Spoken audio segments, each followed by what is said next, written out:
হয়েছে খুলে বলো প্লিজ। দরকার নাই, তুমি তো জানো তোমাদের চেয়ে আমার বাবার সম্পত্তি কোনো অংশে কম নাই।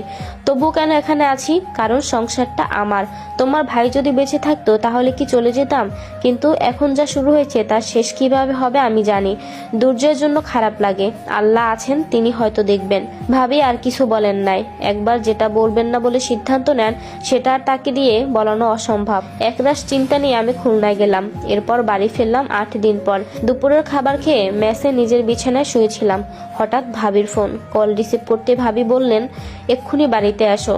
কেন, কি কারণে কিছুই জানি না। মা বাবার সঙ্গে বলে কোনো লাভ হবে না এটা জানতাম। কাজেই কাউকে কিছু না বলে বাড়ি রওনা দিলাম। সন্ধ্যার বেশ পরে বাড়িতে পৌঁছালাম। মা আমাকে দেখে অবাক হয়ে তাকিয়ে রইলেন, কারণ গতকালই তাকে বলেছিলাম সামনে পরীক্ষা শেষ হবার আগে আর বাড়ি যাওয়া সম্ভব না। রাতে খাওয়া দাওয়া করে নিজের ঘরে গেলাম। যেহেতু ডিসেম্বর মাস তাই গ্রামে কনকনে ঠান্ডা। ভাবি এসে আমার বিছানা ভালো করে ঠিক করে দিয়ে গেলেন। আমি কানে ইয়ারফোন গুঁজে মুভি দেখছিলাম। মেজো ভাই তখনও বাজার থেকে বাড়ি ফেরেনি। বাজারে আমার বাবার নিজ হাতে তৈরি বিরাট মুদিখানার দোকান আছে। আগে বড় ভাই এবং মেজো ভাই বাবার সাথে দোকানে বসতেন, এখন বাবার সাথে মেজো ভাই বসে। প্রতিদিন দোকান শেষ করে বাড়ি ফিরতে মেজো ভাইয়ের 11টা পার হয়ে যায়। বাবা এশার নামাজ পড়ে আর দোকানে বসেন না।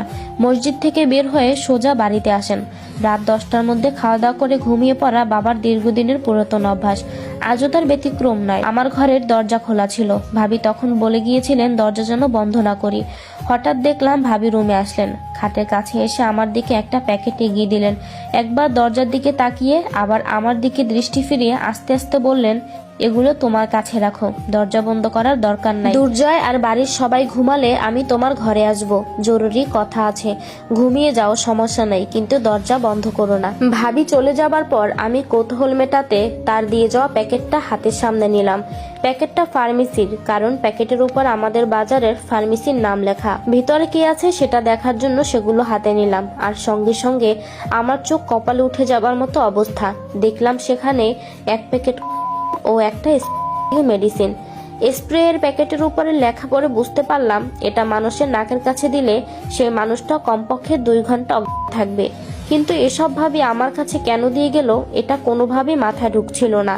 ভাবনায় এতটাই ডুবেছিলাম যে কখন মেজো ভাই ঘরে এসেছেন আমি বুঝতেই পারিনি। কিরে, কাউকে কিছু না জানিয়ে হঠাৎ বাড়িতে আসলে যে কোনো সমস্যা হয়েছে? মেজো ভাইয়ের প্রশ্ন শুনে চমকে উঠলাম। তাকিয়ে দেখি ভাইয়া আমার হাতে রাখা প্যাকেটের দিকে তাকিয়ে আছে।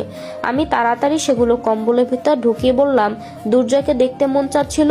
ও, দরজা খোলা রেখেছিস কেন? উঠে দরজা বন্ধ করে তারপর ঘুমা। ঠিক আছে। আমি ভাইয়ের পিছনে পিছনে দরজার কাছে এলাম ঠিকই, কিন্তু দরজা বন্ধ করলাম না।